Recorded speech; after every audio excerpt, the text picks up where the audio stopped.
Republican Congressman Adam Kinzinger. Congressman, thanks very much to you as well for taking the time this morning in these final hours. You bet. I want to ask you first about this big picture, because it has so dominated the discussion from the president's perspective as he's been going state to state, delivering this Republican Party closing argument, as it were.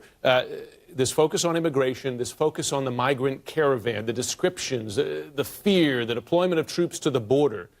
And I wonder, in your view, is that helping or hurting your party in the midterms tomorrow?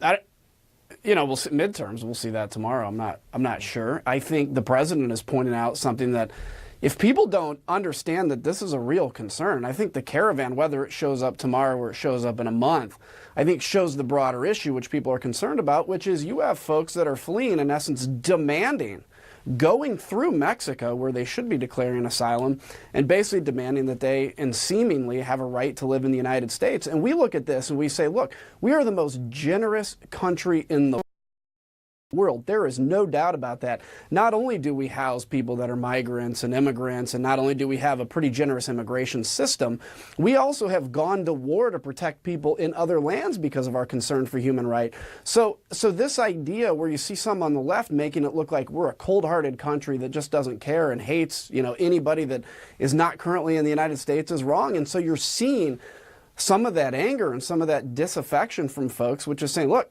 quit saying we aren't generous. We're generous. We just don't think people should all be able to come here in a 10,000-person caravan and just walk in. But let me ask you a question, because as you know, even your opponents are not saying that the 10,000-person caravan should walk right in. I want to ask you, as a veteran of Iraq and Afghanistan, you flew helicopters there. The president's talked about deploying 15,000 troops on the border, which, as you know, would be more troops, 3 times as many as the U.S. has in Afghanistan now to fight ISIS, more by 1,000 than the U.S. has, in Iraq rather, more than it has by 1,000 in Afghanistan to fight the Taliban and al-Qaeda. Is that the president using the military to sell a political argument?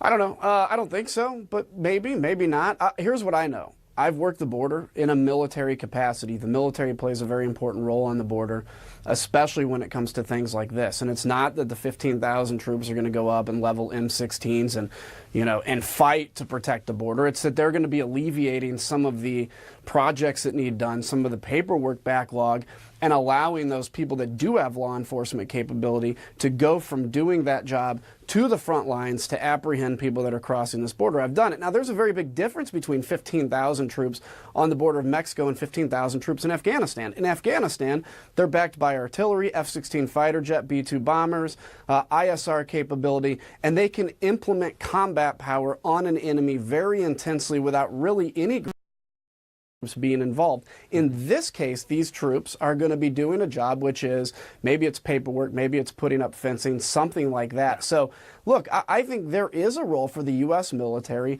to defend the border, but we're not talking about leveling M16s or fighting. Congressman Adam Kinzinger, I know it's a big day for you tomorrow. Thanks very much for taking a little time in these final hours to talk to us. You bet. See ya.